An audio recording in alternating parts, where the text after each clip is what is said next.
micrófono apagado. Estamos.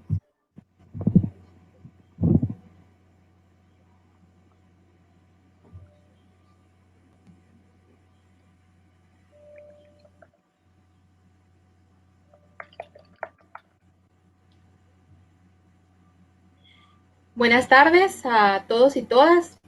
Para Ivos es un placer estar el día de hoy en este espacio, un diálogo virtual que hemos coordinado con una serie de organizaciones que son socias nuestras en el marco del proyecto Guate Diversa e Inclusiva, que les agradecemos infinitamente el espacio y la oportunidad que nos dan para poder tener y entablar este diálogo entre colegas, entre activistas que trabajamos en el marco de los derechos de las mujeres. Creo que para IVOS es importante y para todas las socias que tenemos vinculadas al proyecto de Guate Diversa e Inclusiva, el poder abordar este tema que es importante más en este contexto del COVID, que muchos de los derechos han sido relegados o en algunos casos suprimidos, y sabemos que en el tema de la salud de las mujeres lo que estamos pidiendo no es un favor, sino al final es un derecho, y por eso que quiero agradecer a las panelistas que van a estar en este espacio y este diálogo virtual, y a las aliadas estratégicas con las que hemos trabajado este evento, que es con Agencia Ocote, porque es importante tener este tipo de espacios. Así que muchísimas gracias. Por parte de IVOS queremos agradecerles el espacio, su participación, y adelante. Muchísimas gracias.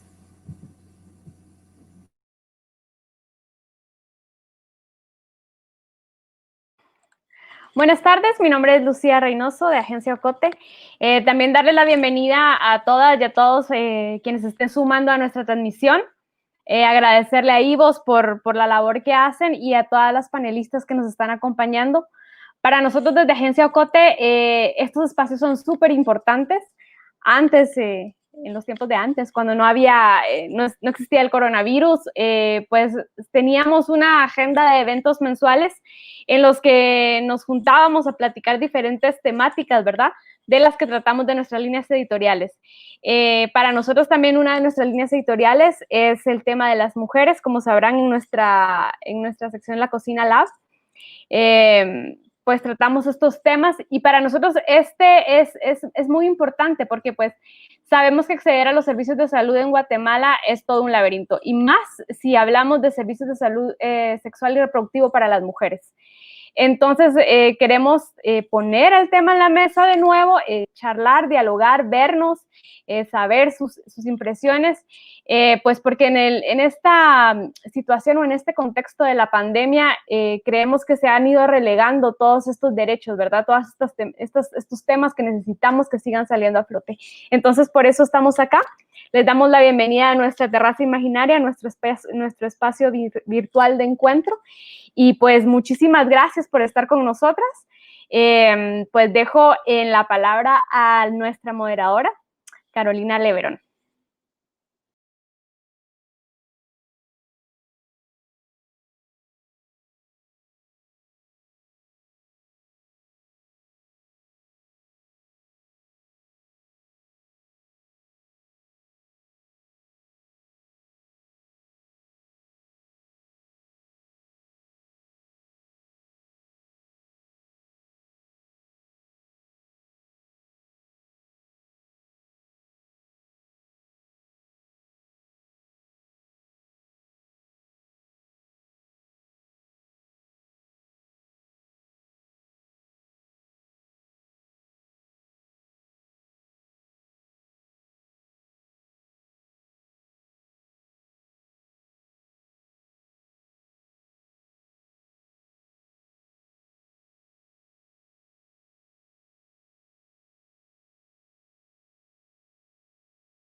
Carolina, creo que tienes un problema con tu micrófono.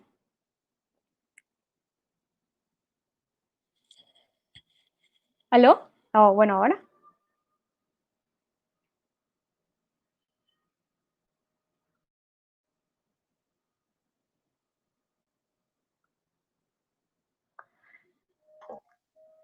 ¿Ahora sí me escuchan? Ahora sí. Bueno, perdón. Vamos de nuevo. Pues como ya lo decía Lucía, mi nombre es Carolina Leverón, soy periodista y voy a tener el privilegio de llevar el hilo conductor de esta charla durante este foro en la Terraza Imaginaria, denominado La salud de las mujeres no es un favor, es un derecho. Pues la idea es que nos encontremos, nos preguntemos y tengamos un diálogo en el que ustedes que nos sintonizan puedan ser parte de él. Quiero presentarles a las panelistas de esta charla virtual, a quienes les agradecemos de antemano compartir sus conocimientos en este espacio. Inicio con la diputada Sonia Gutiérrez Raguay, de la bancada WINAC y de la Comisión de la Mujer del Congreso de la República. Bienvenida, diputada. También tengo el gusto de presentar a Sonia María Arias, abogada y consultora legal de derechos sexuales y reproductivos. Le doy la bienvenida. Y a Mirna Montenegro, secretaria técnica del Observatorio de Salud Reproductiva OSAR. Las tres son especialistas cada una en sus áreas y pues vamos a tener una charla con información, reflexión y esperamos que se expongan y de acá también salgan algunas propuestas para la acción, sobre todo en esta crisis actual en donde el sistema de salud enfrenta retos y también el acceso a los servicios de salud sexual y reproductiva en Guatemala como consecuencia de esta pandemia. Así que vamos a iniciar. Les recordamos, pueden hacer llegar sus comentarios, sus opiniones. Vamos a tener un espacio de preguntas en los últimos 15 minutos de esta charla para que puedan hacer sus consultas. Si necesitan algún tipo de asesoría legal, también aquí están nuestras compañeras presentes. Y pues los datos están ahí. Son el 51% de la población somos mujeres. Nuestros cuerpos tienen necesidades específicas en relación a la salud y tenemos muchas desventajas, sobre todo por el tema de la pobreza extrema que alcanza el 56 y 15.7% de la población, lo que afecta más en el desarrollo de las mujeres indígenas. Esta pregunta se la lanzo a las tres para que me den una respuesta desde su área de acción. El COVID ha demostrado que la institucionalidad en salud y atención de violencia contra las mujeres es débil y que los compromisos internacionales no son asumidos por las autoridades. ¿Qué ha hecho, consideran ustedes, o qué está haciendo el Estado para garantizar los servicios de salud sexual y reproductiva de las mujeres durante la pandemia? Iniciamos con la diputada Sonia. Muy buenas tardes a Carolina y a las compañeras de Agencia Ocote y también, por supuesto, a las compañeras con quien hoy tengo el honor también de compartir en este panel. A partir de esta pregunta que se nos hace, ¿qué ha hecho el Estado? ¿Qué está haciendo el Estado en los temas de prevención y en temas de cómo el Estado ha atendido la salud reproductiva? Yo quisiera tal vez mencionar un poco desde el ámbito donde el cual pues yo estoy ahora en el Congreso de la República. Creo que ha habido cierto esfuerzo, algún esfuerzo en materia legislativa, porque este tema de la salud reproductiva es un tema que desde muchos años ya, y seguramente lo iremos profundizando un poco más con las expertas que hoy pues nos acompañan también en este foro virtual, en el sentido de que es una problemática de raíz y muy estructural que tiene el Estado. ¿En qué sentido? En el sentido de que no se ha priorizado la salud y la vida de las mujeres y de la niñez. De esa cuenta hay los datos estadísticos alarmantes en donde hemos visto realmente la desatención que se le ha dado hacia la población principalmente más vulnerable, que son las mujeres.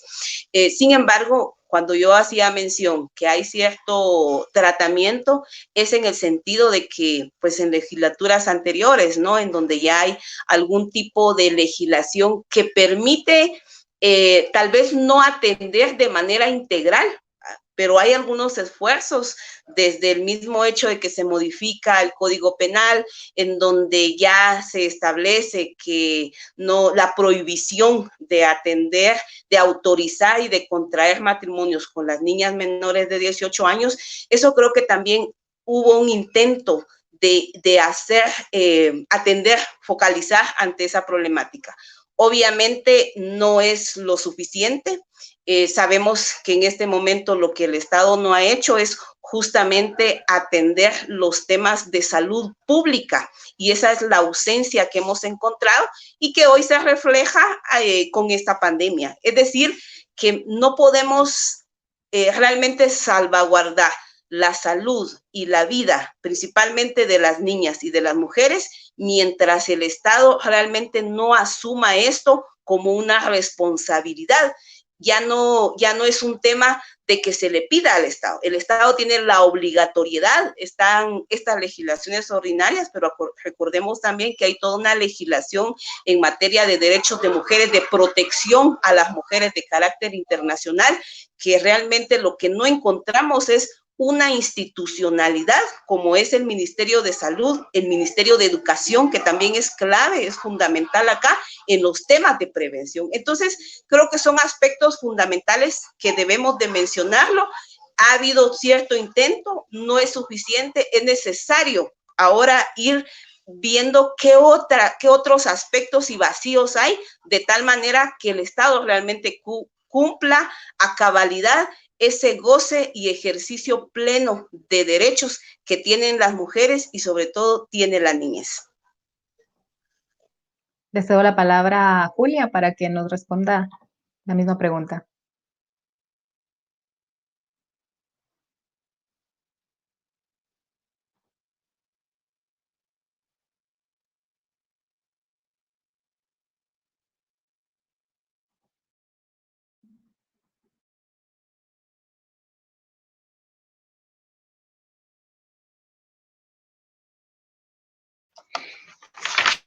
Nadie estaba preparado para esta pandemia.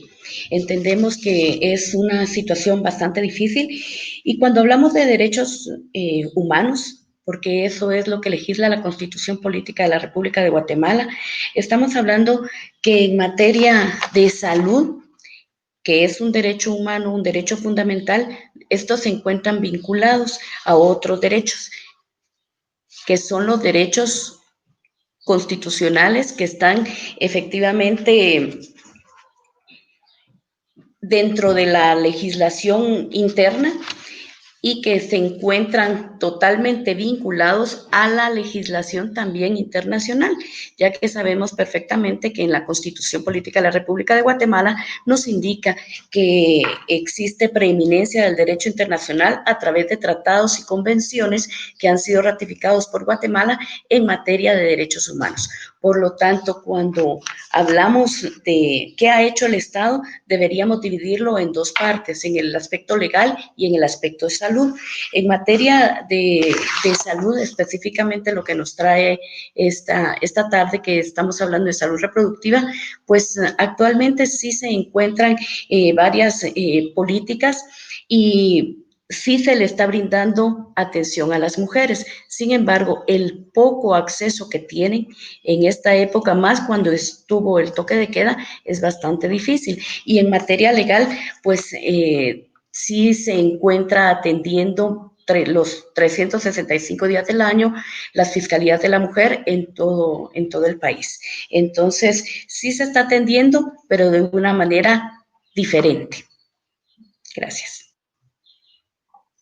Gracias, Julia. Le cedo la palabra a Mirna también para que conteste esta pregunta, si considera o qué opina de lo que han manifestado sus colegas respecto a si el Estado ha hecho algo o está haciendo para garantizar los servicios de salud sexual y reproductiva a las mujeres durante la pandemia. Pues buenas tardes y mucho gusto de compartir con ustedes. A la pregunta de si el Estado está haciendo algo, yo diría que está haciendo poco. Y lo que antes estaba haciendo, lo ha dejado de hacer, lo cual nos pone en una situación mucho más complicada cuando hablamos de salud de las mujeres. Esta epidemia del COVID que nadie se esperaba, pero que nos está transformando la vida, cuando vemos en el marco del sistema de salud, lo que hizo fue acrecentar las brechas que hay en el marco del acceso a la salud de las mujeres y en el marco de atender la epidemia, que parece que tiene más cara de ciudad capital y de hospitales, se ha dejado de atender, se han dejado sin ningún tipo de acceso muchas mujeres, muchas adolescentes. Puedo poner el ejemplo mortalidad materna, que es uno de los temas que como observatorio hemos trabajado y en el cual hay todo un marco legal que le ha costado a la sociedad civil y también a la coordinación con el Ministerio de Salud, y el Congreso ha sido importante en el marco de la fiscalización de estas leyes. Hablemos de ley de maternidad saludable y de ley de planificación familiar. La ley de planificación familiar es del 2007, la ley de maternidad es del 2010.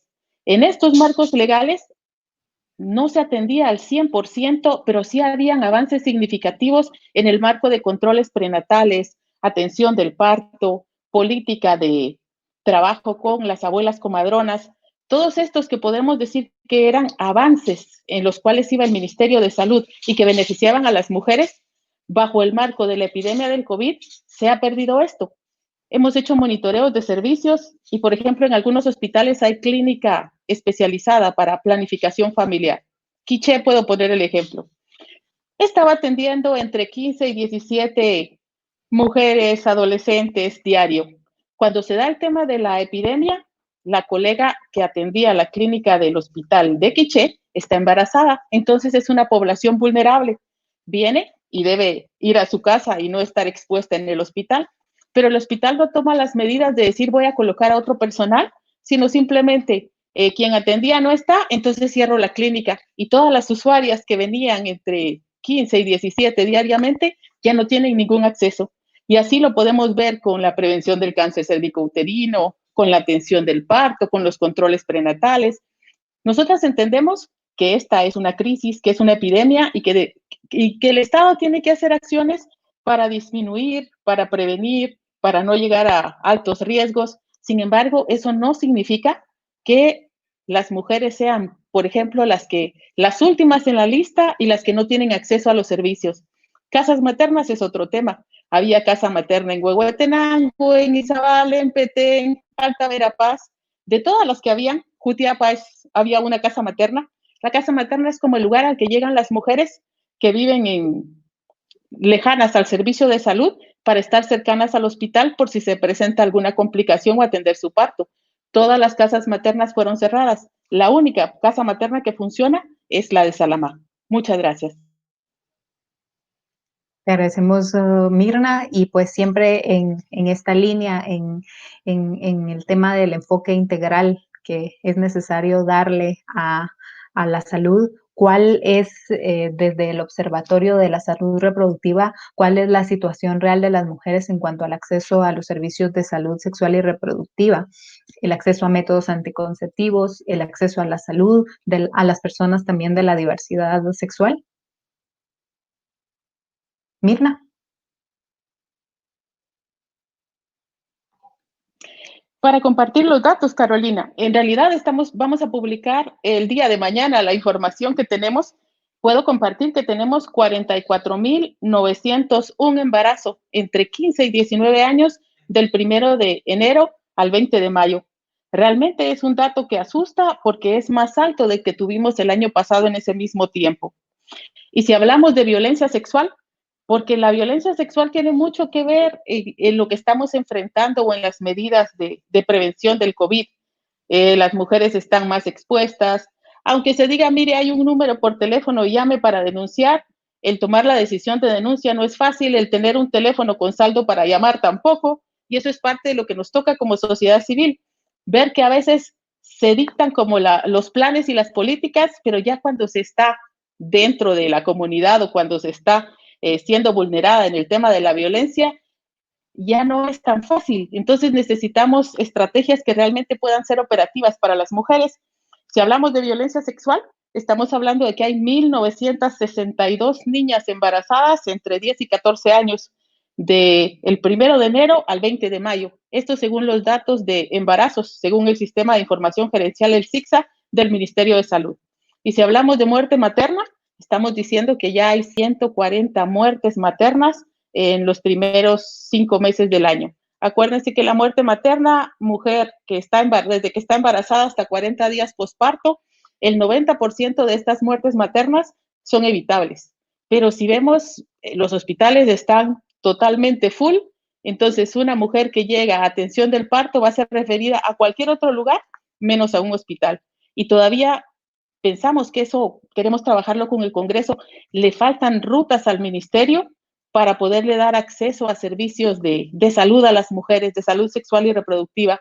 Planificación familiar, las coberturas vienen para abajo, porque los servicios no están atendiendo. Las mujeres no salen por el miedo al contagio, porque no hay transporte público, porque no hay dinero para poder pagar un transporte privado, y los servicios tampoco están haciendo la oferta. Hemos hecho monitoreos y a veces los servicios tienen una banca atravesada en la puerta, como diciendo, no entre, ahorita no estamos atendiendo eso.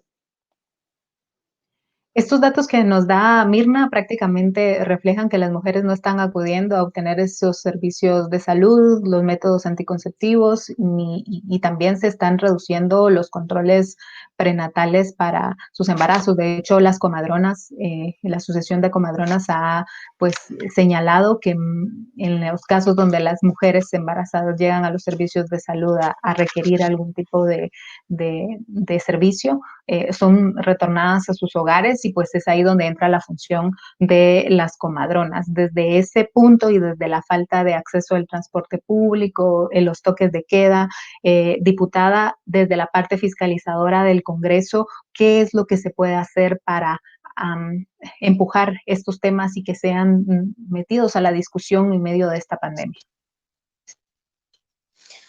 Bueno, creo que con lo que ya nos expone Mirna, quienes han OSAR, sabemos perfectamente que ha sido una entidad que ha reflejado no solo datos estadísticos, sino que ha contribuido fuertemente en todo este trabajo de fiscalización y de monitoreo de cómo es que efectivamente se da la atención en salud reproductiva. Y realmente son alarmantes, no solo ahora, durante muchos años hemos estado escuchando una serie de deficiencias por parte de la institucionalidad. Yo cuando hacía mención que ha habido un avance en cuanto a legislación, porque creo que ha sido parte de la contribución en la necesidad de legislar. Sin embargo, también estoy muy consciente que no es lo suficiente. Por el otro lado, encontramos, y ya lo han mencionado acá las expositoras, no recuerdo quién, pero hacía mención, no estábamos preparados ante esta pandemia. Y se refleja que el tema de la salud reproductiva no es una prioridad también para el Estado. De esa cuenta, escuchamos casos como estos del Quiché, y eso es una realidad que hay en el país. Lastimosamente, en el país no se enfoca una atención prioritaria en estos temas. Creo que desde el Congreso, obviamente, la labor de fiscalización nos corresponde. Nosotros durante estos 4 meses, 5, casi 6 meses ya de trabajo y haber asumido también en el Congreso de la República, sabemos perfectamente que una de nuestras labores es la legislación, y que de hecho sabemos que hay mucha legislación que ya el Congreso conoce, pero que lastimosamente no lo ha tocado. ¿Por qué? Porque no es una prioridad. Nos vino este virus, nos vino esta pandemia, y otros son los enfoques que están, cuando realmente vemos que es un tema menester que hay que retomar. Por el otro lado, en la parte de fiscalización, por supuesto que el Congreso le corresponde hacer un trabajo de monitoreo y ejecución del presupuesto. Nosotros desde nuestra bancada queremos compartirles que parte del acompañamiento que hemos hecho ha sido un poco el trabajo y acompañamiento con las comadronas, porque como ya lo han hecho mención acá también, las comadronas juegan un rol fundamental justamente en la atención de la salud reproductiva. Pero ¿qué pasa? Obviamente, encontramos otra vez que las comadronas, quienes contribuyen no solo en los aspectos de pre y post y protección de las mujeres, sino que también en la salud reproductiva hay un abandono total por parte del Estado y ni siquiera ahí hemos evidenciado, y eso también hemos ya documentado, que así como a los médicos en primera línea, que son quienes están atendiendo los casos de COVID, no tienen los insumos necesarios, pues pasa lo mismo con las comadronas. No se les provee ni el insumo básico de una mascarilla, ni un aspecto de gel para que ellas puedan protegerse. Al final, hace como un mes escuchábamos ahí una circular que emitió el Ministerio de Salud en donde sí pueden salir durante los toques de queda, se les autoriza para que puedan atender. Sí, claro, se les autoriza, pero tampoco se les da las condiciones necesarias básicas cuando son ellas al final las que están en las comunidades, en aquellas áreas muy retiradas.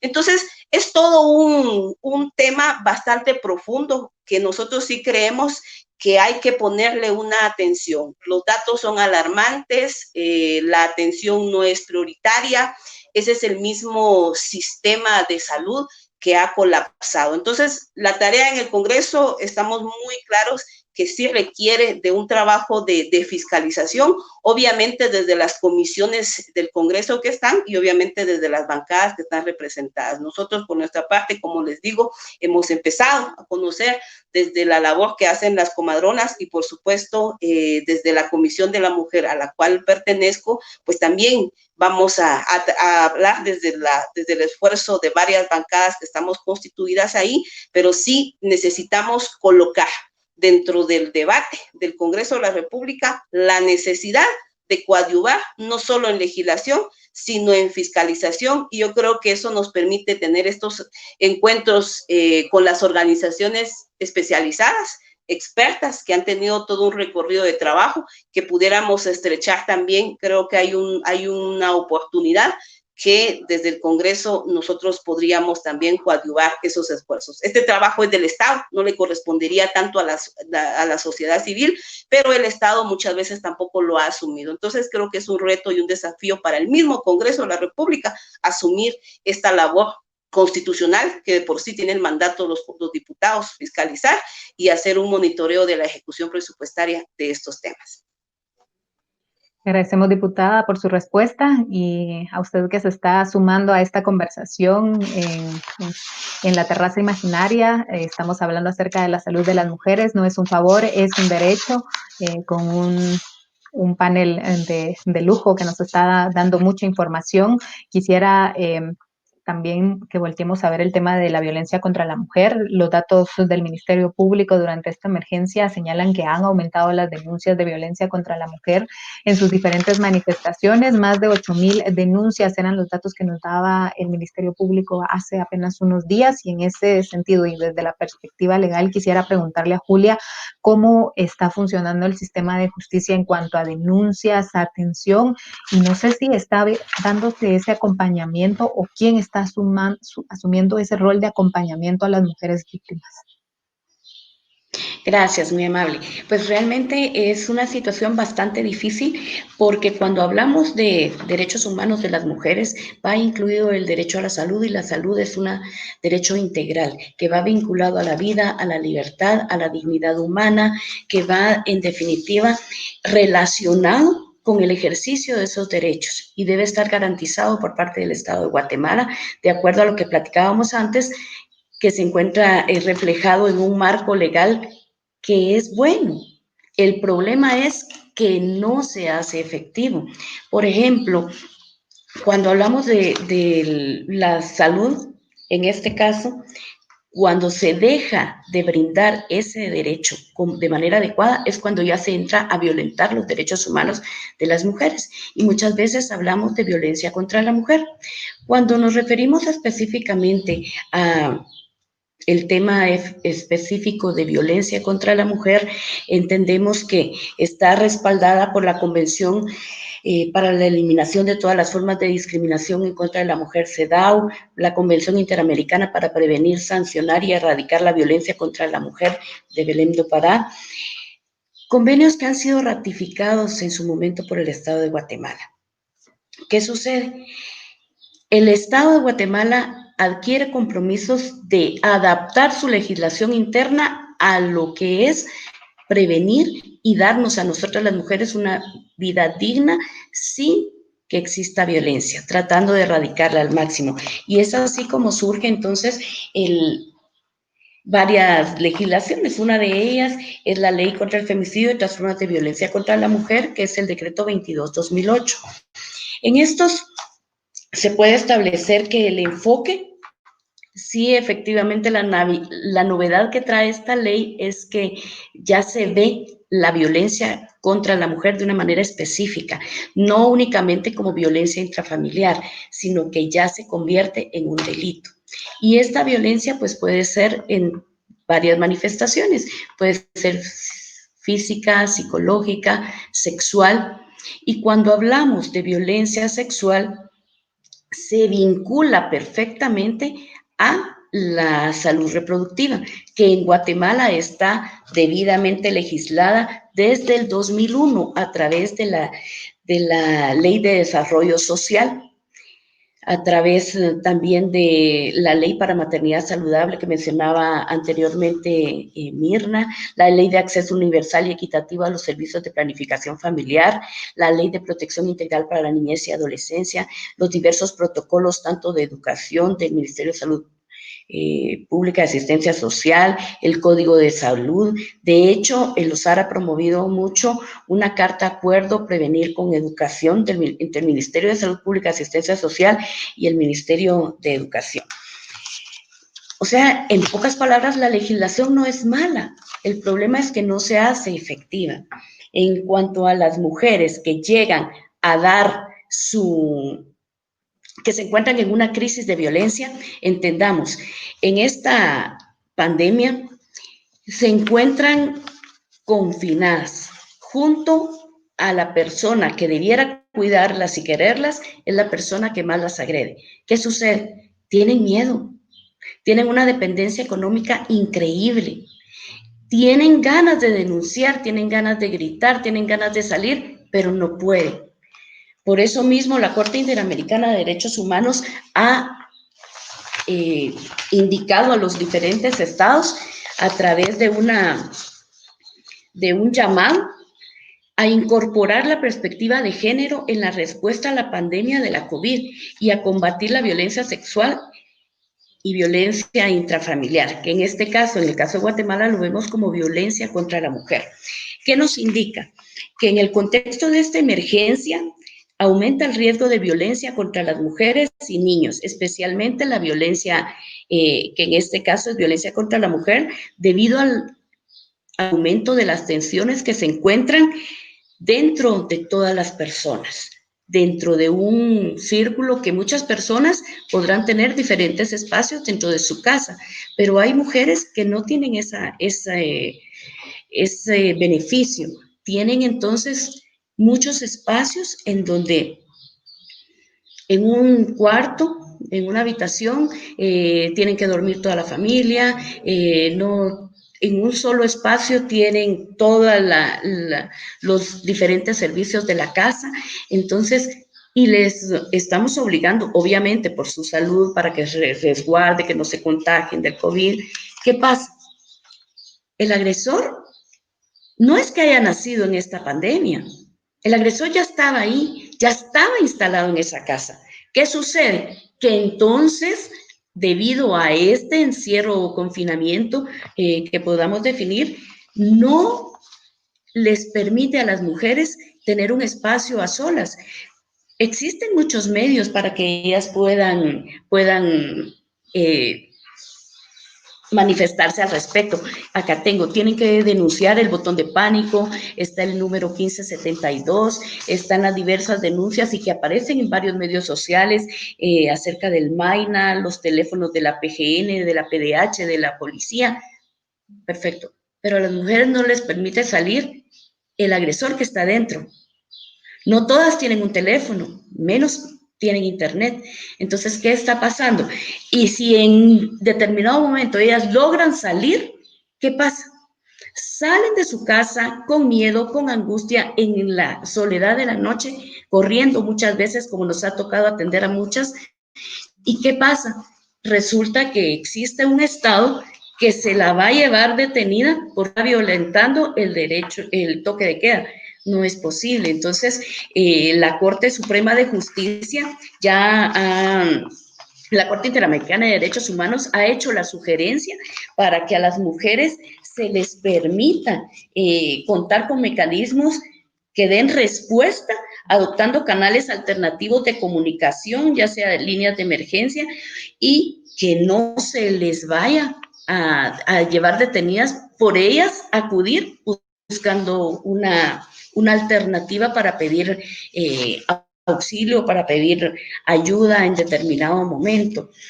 Si bien es cierto, en la mayoría de lugares existe Ministerio Público, hay comunidades, como bien lo hemos vivido muchísimas veces, que no cuentan con esa ventaja, con una fiscalía municipal a donde ellas puedan acudir a poner su denuncia, o que cuando bien llegan a la policía, ¿qué sucede? Pues no les creen, o en muchas ocasiones hablaban acerca de los cocodes, resulta que son amigos, es el compadre del agresor, y entonces, ¿qué sucede? Muchas veces las mujeres, aunque existe una legislación que sí es buena, no la pueden ejercer de la mejor manera porque se topan con una y otra barrera, desde la iglesia, no importa qué religión, porque recordemos que estamos hablando de derechos humanos, se topan con la herencia de un sistema patriarcal en donde ve la violencia como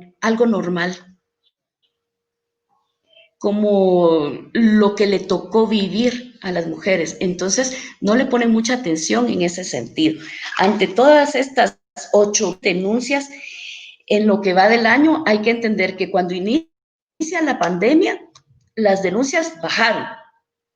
Posteriormente ya existe un repunte porque ya utilizan los diferentes medios.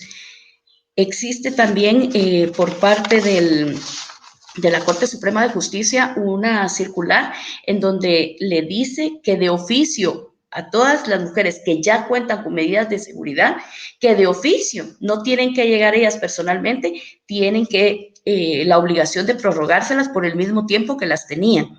Esa ya es un aliciente para las mujeres que buscan resguardar la seguridad. Pero ¿qué pasa muchas veces si ellas van y acuden y colocan la denuncia? ¿Estará realmente todas las fiscalías en la disponibilidad de estar haciendo los procesos de investigación necesarios en estas 8,000 denuncias que se están dando? Muchos de los casos que iniciaron pre-COVID se encuentran en investigación, misma que ha sido aplazada por razones obvias. Otras son las audiencias que se encuentran, se ha reestructurado la agenda de todos los juzgados de primera instancia, los juzgados especializados. Esta semana también ingresó ya a trabajar los tribunales especializados, están brindando ayuda, pero de emergencia. No precisamente están atendiendo todas las denuncias al respecto. Pues muchas gracias por este aporte. Me parece que la diputada Sonia quiere agregar algo sobre el tema de violencia contra la mujer. Muchas gracias. Sí, así brevemente me nace la necesidad de decir también algunos aspectos escuchando a Julia. Sí, la preocupación de violencia que ya hemos estado escuchando. Nosotros como desde la Comisión de la Mujer, ahí sí puedo hablar, que hemos estado, ya hicimos una citación y justamente una de las preocupaciones que hacíamos con las instituciones, Ministerio Público, Policía Nacional Civil, que son como las instituciones más inmediatas que deberían atender el tema, dado el dato alarmante que sí se ha generado en estos confinamientos. Sin embargo, algo que sí nos preocupaba, y al menos nosotros lo planteamos en un par de citaciones que hemos tenido, es que todavía la institucionalidad no entiende ese contexto sociocultural de nuestro país. Si bien hay un botón de pánico en donde las mujeres pueden efectuar una denuncia, las llamadas telefónicas, pero resulta que también las condiciones de pobreza que hay en la población guatemalteca, todavía hay aspectos que quedan vacíos en ese sentido. Entonces, creo que hay una institucionalidad que qué bueno, que de veras nosotros reconocemos el aporte y el avance que ha tenido el Ministerio Público, pero sí hay ciertas falencias en los temas del contexto sociocultural y las condiciones de pobreza que hay en las comunidades. Por el otro lado, tal vez comentarles así rápidamente que también muchas veces también hace falta mucha sensibilidad de los mismos funcionarios. ¿A qué me refiero? Y lo voy a mencionar así claramente. Tuvimos una situación la semana pasada con la Defensoría de la Mujer Indígena en estos temas y resulta que muchas de las oficinas de esta institución están cerradas. Claro, hay un número telefónico para cualquier emergencia, dicen ellas, pero una de nuestras preocupaciones es esto. Los confinamientos y las medidas de drasticidad que se han generado tiene que generar nuevas modalidades de comunicación y de atención, pero no pueden permanecer las instituciones cerradas. Y eso sí fue una preocupación que lo manifestamos nosotros también. Es decir, mientras hay unos esfuerzos que se han hecho, sí creemos importante, necesario que se haga esa sensibilidad de los funcionarios, que sí creemos que no lo han asumido con seriedad y con lo grave que significa el aumento de violencia.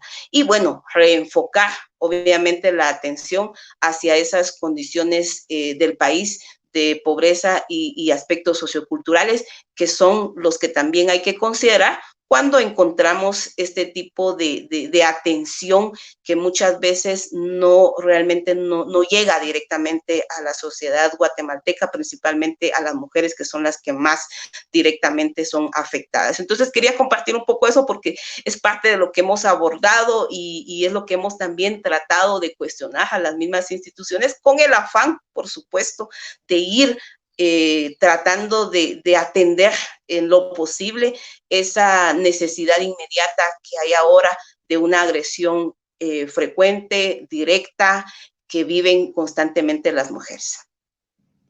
Muchas gracias, diputada, por agregar estos comentarios, por sumar estos comentarios a esta conversación. Mirna, ¿qué debe cambiar en esos protocolos de atención a la salud sexual y reproductiva de las mujeres? Y también agrego el acceso a la salud de las personas de la diversidad sexual. Gracias, Carolina. Pues a mí me gusta que como cosa rara existe el presupuesto, tenemos el financiamiento para las acciones de salud reproductiva, existe todo un marco legal que ya se mencionó, ahora tenemos que juntar el presupuesto con el marco legal y generar acciones específicas en las cuales participe la comunidad y se dé respuesta en lo local, porque a veces queremos dar muchas respuestas a nivel central, pero en realidad a nivel local la participación comunitaria, el involucramiento de las comadronas, promotores, los mismos servicios a nivel descentralizado pueden dar mayor respuesta que la que se puede dar a nivel central. Por ejemplo, si el ICS manda medicinas con mensajeros hacia sus personas afiliadas, ¿por qué el ministerio no puede mandar métodos anticonceptivos hacia las mujeres que usan métodos anticonceptivos si sabe quiénes son y saben dónde viven? Entonces, pienso que tenemos que ampliar un poco la mente en el marco de las estrategias, innovar, porque al final estamos en una crisis y esa crisis, la salud sexual y reproductiva tiene que ser parte de la respuesta del Ministerio de Salud y del Estado. Como ejemplo, hemos trabajado con el Programa Nacional de Salud Reproductiva, porque sí los colegas han sido como muy receptivos en el marco de, digamos que del consenso y de la construcción colectiva, porque nosotras tenemos OSARES departamentales, entonces nuestro sistema de retroalimentación como que funciona muy bien. Hay unos lineamientos para prestar servicios de salud sexual y reproductiva, los hizo el Programa de Salud Reproductiva, ahorita están en el CIAS, que nos toca trabajar para que el CIAS diga, miren, esto es lo oficial, estos son los lineamientos para el acceso a salud sexual y reproductiva, y después ir a los departamentos, organizaciones de sociedad civil, el Congreso, y ver que realmente esos lineamientos se puedan poner en marcha. Porque las relaciones sexuales se siguen dando, los embarazos se siguen dando, y más si no hay ahora el derecho a la planificación familiar. El otro tema que quisiera abordar es que la salud sexual y reproductiva es totalmente clave en el tema de la desnutrición. O sea, tenemos a una CESAM que habla de, tenemos más niños desnutridos agudos. No es posible que los niños y niñas se mueran de desnutrición, como nos está pasando. lejanía de los servicios. Se está pensando hacer barridos a las comunidades, llegar con un plan para detectar a esos niños. ¿Por qué si se va a ir a las comunidades a detectar a esos niños no se habla de salud sexual y reproductiva, de prevención de embarazo en adolescentes o de acceso a métodos anticonceptivos como un derecho de las mujeres y de la población en general? Un poco como que tenemos que ir cambiando también la forma de, queremos repetir lo que siempre hemos hecho, y en este tiempo de emergencia hay que innovar más y hacer mayores estrategias. En el marco de la diversidad sexual existen normas, existen protocolos, existen unidades de atención integral, las cuales tienen que ser monitoreadas, y así como pedimos el tema de la salud sexual y reproductiva para mujeres, para adolescentes, también la pedimos en el marco de la diversidad sexual, porque muchas veces tienen más riesgo que lo que pueden tener los otros grupos. Únicamente, Carol. Gracias, Mirna. Tenemos ya algunas preguntas de quienes han seguido esta conversación en este espacio de la terraza imaginaria, donde abordamos la salud de las mujeres. No es un favor, es un derecho, y la importancia de que haya ese acceso a la salud. Tenemos algunas preguntas que quizá podríamos sumar dos. Está dirigida a la diputada, pero si quieren una general o alguna de ustedes nos pueda contestar qué opinan del posible cierre de la CEPREM. Y luego ya vamos con la pregunta directa a la diputada. ¿Quién quisiera contestar sobre el cierre de la CEPREM, de la Secretaría? Podría yo opinar al respecto.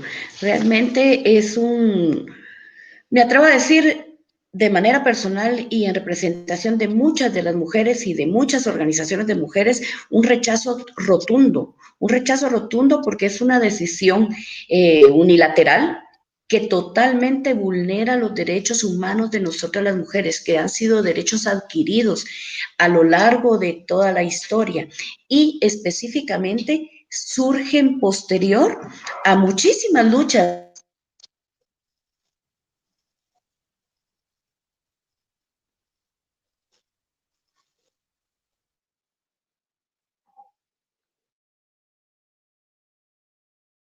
Julia, me parece que se apagó tu micrófono. ¿Podrías conectarlo?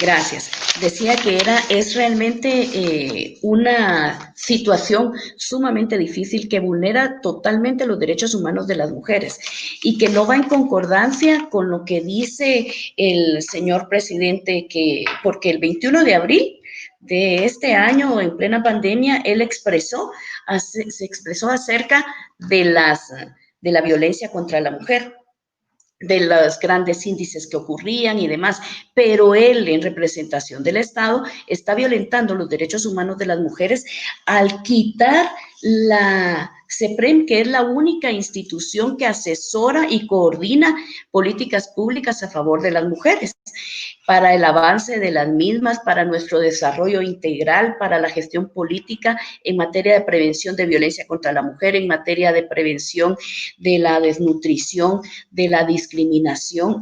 Entonces no va en concordancia lo que dice con lo que hace. Por lo tanto, creemos todas las mujeres, me atrevería yo a decir, que no es un favor el que nos están haciendo, y no solamente en materia de salud, sino que el ejercicio de los derechos humanos de nosotras las mujeres nos los hemos ganado. Lucha constante de muchísimas mujeres. Entonces, es importante que prevalezca la CEPREM, únicamente. Gracias, Julia. Le hago dos preguntas en una a la diputada Sonia, siempre en el sentido de la CEPREM. ¿Cree que se puede crear el Ministerio o Instituto de la Mujer si se cierra la CEPREM? Y ¿cuáles son las iniciativas de ley que consideran que deben priorizarse para garantizar los derechos sexuales y reproductivos este año? Muchas gracias, Carolina. Bueno, aunado a lo que ya mencionaba Julia, también comentarles que la Comisión de la Mujer en el Congreso sí nos hemos enfocado al trabajo de hemos intervenido de alguna manera en cuanto a buscar la forma en cómo se fortalece la institucionalidad. Definitivamente que aquí hay un riesgo inminente con el cierre de la CEPLEM y no tener una institucionalidad dotada de todos los elementos, presupuesto, legislación, una institucionalidad fortalecida. Ese es, digamos, es el riesgo que nosotras hemos identificado y hemos tenido ciertos acercamientos con algunas organizaciones de mujeres. Somos de la postura que mientras no haya una institucionalidad que mejore las condiciones de esa institucionalidad, que ahora se llama CEPREM, sería un retroceso en materia de derechos y avance de las mujeres. Esa es la postura que desde la comisión hemos nosotros manejado y de esa misma cuenta es que hemos tratado de incidir a través del Ejecutivo de tal manera que se tome en cuenta este planteamiento muy enfático de parte de no solo de la comisión, sino que la comisión responde a petición de las distintas organizaciones al respecto. Aunado a ello, con el tema del Ministerio de la Mujer, por supuesto que ese sería el objetivo primordial, lograr alcanzar una institucionalidad con mejores condiciones, con mayor presupuesto, con la posibilidad de que esta institución ciertamente pueda tener un presupuesto efectivo y una serie de políticas y programas, la posibilidad de ejecutar, situación que hasta el momento la CEPREM no la puede hacer. Entonces, la apuesta sería esa. Ahora, la interrogante es, ¿hay condiciones para eso? Y yo se los voy a hablar también con la franqueza que hemos hablado con las organizaciones, y todos lo sabemos. Aprobar una iniciativa de ley en las condiciones en donde no se enfoque una prioridad hacia esa institucionalidad, difícilmente lo vamos a lograr. Sin embargo, sí tenemos que sumar todos los esfuerzos en relación, no solo los diputados y las diputadas que estamos en el Congreso, algunas estamos precisamente como parte de nuestra agenda, por supuesto, el retomar la discusión y el debate en tercera lectura, que es lo que le tocaría en este momento, la iniciativa de ley de creación del Ministerio de la Mujer, forzar a que el Congreso lo haga. Ese es un cabildeo fuerte que hay que hacerlo con las 19 bancadas representadas en el Congreso y, por supuesto, acompañado del movimiento de organizaciones de mujeres si queremos realmente lograr que esa institucionalidad la tengamos. En cuanto a iniciativas de ley, mencionarles así ligeramente, hay varias iniciativas, dos de ellas quisiera resaltar. Una es la 5205, que se refiere a la iniciativa de ley de educación sexual integral de la niñez y adolescencia. Esta es una iniciativa que dictaminó la Comisión del Menor y la Familia en el 2018, que nos parece sumamente importante en el sentido de prevención. El Estado no prioriza, el Estado no se enfoca en prevención y aquí sí tenemos que tener la apuesta a una educación, a un presupuesto, a una institucionalidad que atienda verdaderamente el problema de fondo, que es justamente atender las grandes violaciones a derechos humanos y de eso se trata la atención a este tema. La otra iniciativa es la 5511, que se refiere a la Ley Marco para la Protección Integral de las niñas víctimas de violencia sexual. Esta es una iniciativa que la Comisión de la Mujer la está conociendo, la está estudiando y tiene la obligación de presentar el dictamen para que próximamente ya el Congreso, el Pleno, sea que inicien los debates correspondientes.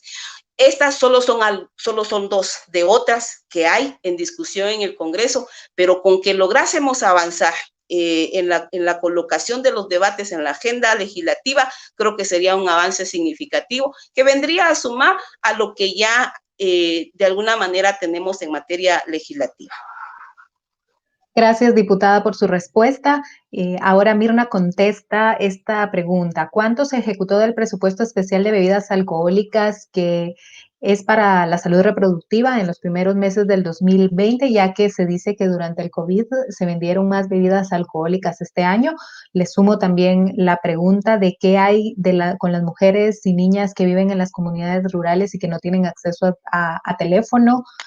cuando van a la policía les indican que si no hay evidencia de maltrato físico no pueden hacer nada, cómo se les puede ayudar, y también preguntan qué organizaciones pueden ayudar para velar por la salud reproductiva de las mujeres. Bueno, empecemos con la Ley 21/2004, que es la modificación de la modificación del impuesto a las bebidas alcohólicas. Esta ley otorga un 15% del impuesto de distribución a salud sexual y reproductiva. La ley está vigente desde el 2005, hablemos de los últimos 3 años, más o menos la proyección ha sido entre 70 y 74 millones de quetzales. Por ley, este dinero se da al Programa Nacional de Salud Reproductiva y ellos deben utilizarlo para salud sexual y reproductiva, incluyendo compra de anticonceptivos. El año pasado les fue mal con la ejecución, solo llegaron a un 58% de ejecución, y ustedes saben que lo que no se gasta en un año se va al fondo común, no se puede guardar, aunque las necesidades son bastantes en salud sexual y reproductiva. Este año la proyección es 74 millones de quetzales, de lo cual llegaban gastado un 8.5% al 30 de mayo.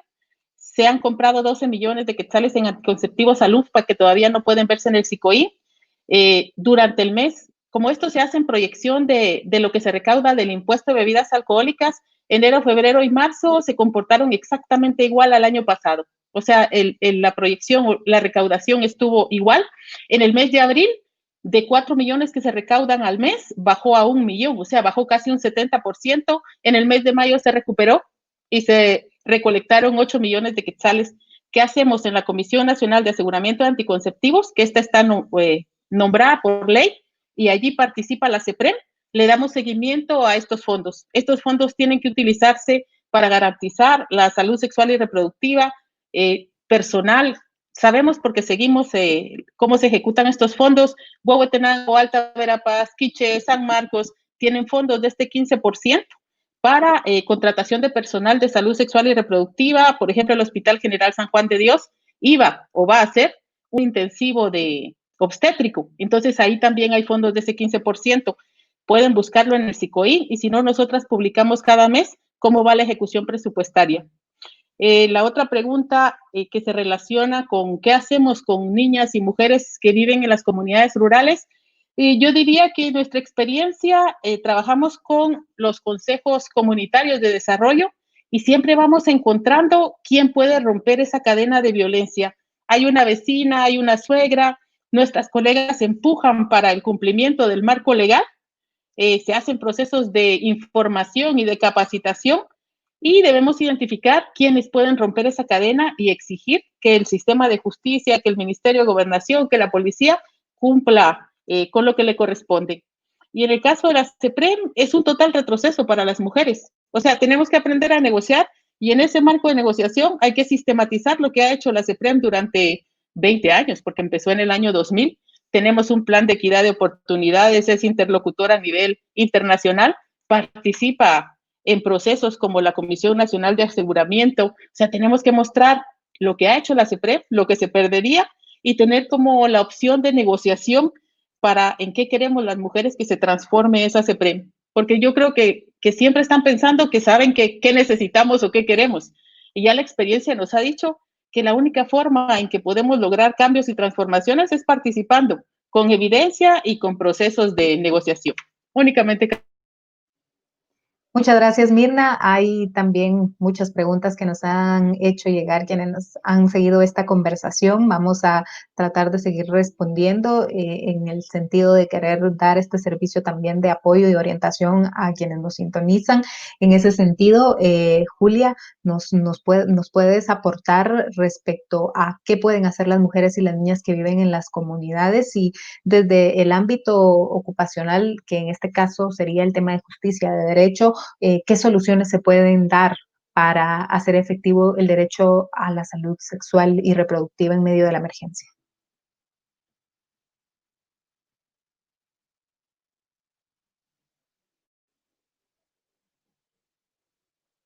Julia, si puedes activar tu micrófono. Lo siento. Cuando hablamos de violencia contra la mujer en su manifestación sexual, es importante entender que estamos hablando de acciones de violencia física o psicológica cuya finalidad es vulnerar la libertad e integridad sexual de la mujer, incluyendo la humillación sexual, la prostitución forzada, la denegación. Aquí es donde se vincula a la salud reproductiva, del derecho de hacer uso de métodos de planificación familiar. Cuando son los esposos, novios, convivientes, quienes les impiden que ellas ejerzan el derecho a utilizar un método de planificación familiar o adoptar cualquier tipo de medida de protección para evitar ser contagiadas por alguna ITS o cualquier enfermedad, resulta que se concreta este delito, pero ellas tienen que denunciarlo. ¿Esto qué se necesita? Hacer una promoción, porque muchas personas creen que cuando hablamos de violencia sexual se refieren a violación y son dos delitos completamente diferentes, que sí se toca en ambos la libertad sexual de las mujeres, pero los enfoques son distintos. Entonces hay que darle una buena asesoría y lo que se puede hacer es que se haga a través de las lideresas de las diversas comunidades, porque generalmente, o pueden buscar a las comadronas o cualquier lideresa, que son mujeres que ya están empoderadas, sensibilizadas y que tienen los contactos necesarios para trabajar, y se puede hacer perfectamente a través de redes. Está la red de derivación para víctimas de delito del Ministerio Público, es un ejemplo que en algunos departamentos funciona a la perfección, otros pues no tanto por la falta de involucramiento de la misma sociedad civil, pero es importante dar estos tips para que tengan conocimiento de a dónde acudir en primera instancia, porque pues sabemos perfectamente las limitantes que tenemos cuando se habla de las comunidades y pues brindarle acompañamiento a las mujeres. Sé de varias instituciones, una de ellas es Mujeres Transformando el Mundo, otra es el Grupo Guatemalteco de Mujeres, conocido como GGM, que en la actualidad están brindando asesoría vía virtual, o vía telefónica, que es muy importante también. Hay otras organizaciones que están brindando también y existen, tengo conocimiento de personas a nivel individual que brindan su trabajo de manera gratuita para apoyar a las mujeres en esta época de crisis, porque recordemos que las mujeres que sufren este tipo de violencias generalmente son quienes no cuentan con los suficientes medios económicos para hacer efectiva esta ayuda, o cuando al fin, después de tanta violencia, deciden poner fin a esto. Entonces no están solas, lo que necesitan es contactar a las personas idóneas desde su comunidad. Gracias. Gracias, Julia. Hay una pregunta también acá, que ¿qué se puede hacer? ¿Qué puede hacer la ciudadanía ante un estado indiferente frente a este tema que estamos teniendo hoy sobre el derecho a la salud sexual y reproductiva? No sé si alguien quiere contestar esta pregunta.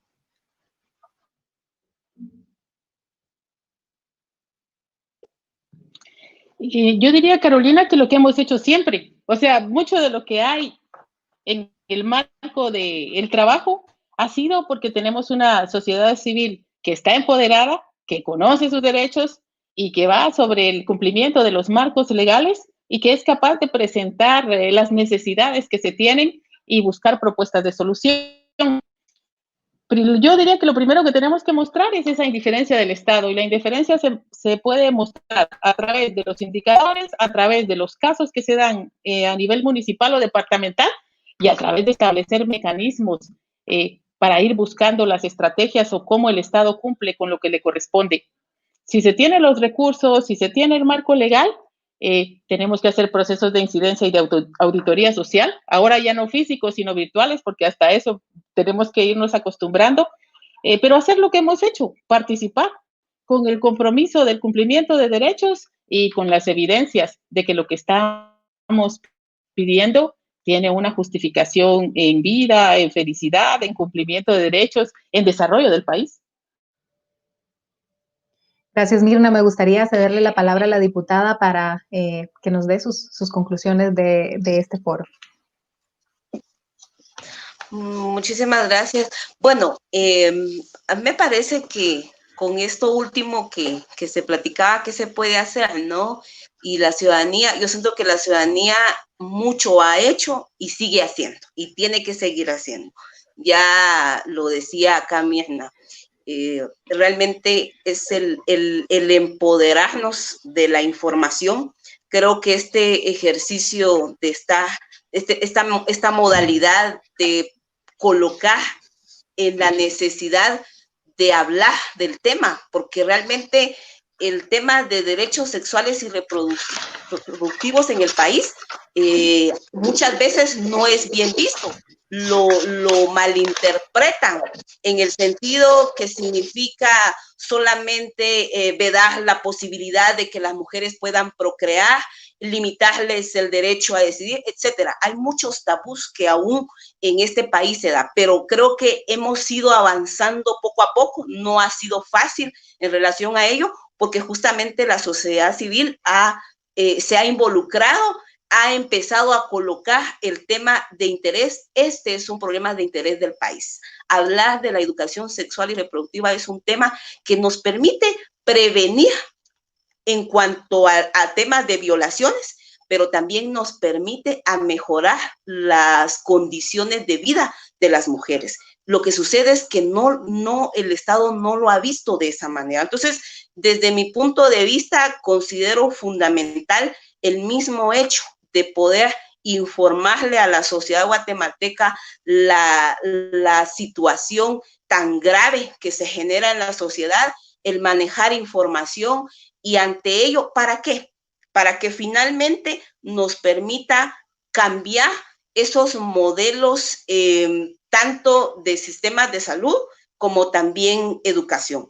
Para mí en particular es fundamental hablar no solo de la salud propiamente como un derecho, sino verlo también de manera integral con otros derechos vinculados a la educación. El sistema de educación también tiene que empezar a educarnos a la niñez, desde esa niñez que está creciendo, empezar a conocer su cuerpo, empezar a cómo se va a comportar ante la sociedad. Todo eso no se da en nuestro país. Entonces, creo que ha sido importante la legislación que ya hemos hablado, que ha existido, y que seguramente hay todavía que seguir legislando, y para eso pues son algunos temas que yo colocaba, y que sin duda habrán otras iniciativas importantes que hay que abordarlas. Sin embargo, creo que debe haber una atención de carácter integral. Hay ya esfuerzos en políticas, hay una institucionalidad. Yo creería tres cosas. Uno, la legislación, si no es suficiente, pero la hay. Hay una institucionalidad que también debe de responder.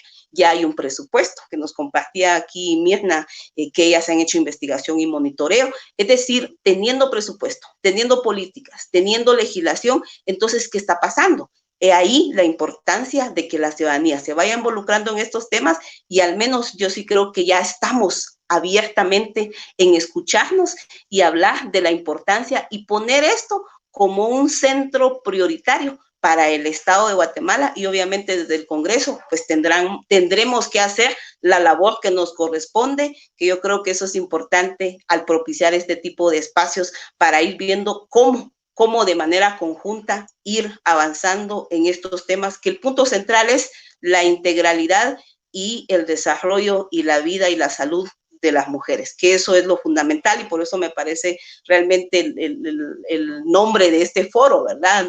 No, aquí no es un regalo que nos están dando, ¿va? Aquí es un tema de derecho, y eso es lo que tenemos que colocar en el debate nacional para el beneficio de las mujeres. Y muchas gracias por la oportunidad, y sin duda estaremos ahí a la orden para seguir abordando estos temas. Gracias a Agencia Ocote y a todas las panelistas con quienes tuve la oportunidad de estar. Gracias, diputada, por estas reflexiones. Sin duda, todo esto pasa por la voluntad política que tengan también las autoridades de turno y de cada gobierno y de los diferentes poderes del Estado. Y también es necesario seguir estimulando a la población para que se vean las necesidades de las mujeres. Los cuerpos de las mujeres son diferentes y tenemos necesidades específicas que hay que atender de manera integral a las mujeres, a las niñas y a los grupos de la diversidad. Tenemos desventajas económicas y eso afecta aún más el ejercer estos derechos, pero se aplaude el trabajo que hacen las organizaciones que han trabajado a favor de que se hayan garantías de derechos sexuales y reproductivos para las mujeres. Les agradecemos su sintonía en este espacio de la Terraza Imaginaria. Es una coproducción con Agencia Ocote y el proyecto Guate Diversa e Inclusiva, implementado por IVOS y financiado por la Embajada de Suecia en Guatemala. Esto en el marco del Día Internacional de Acción por la Salud de las Mujeres, que se conmemoró el pasado 28 de mayo. Les agradecemos por su participación y pues estén pendientes de las publicaciones que se realizan en Agencia Ocote. Gracias por sus comentarios.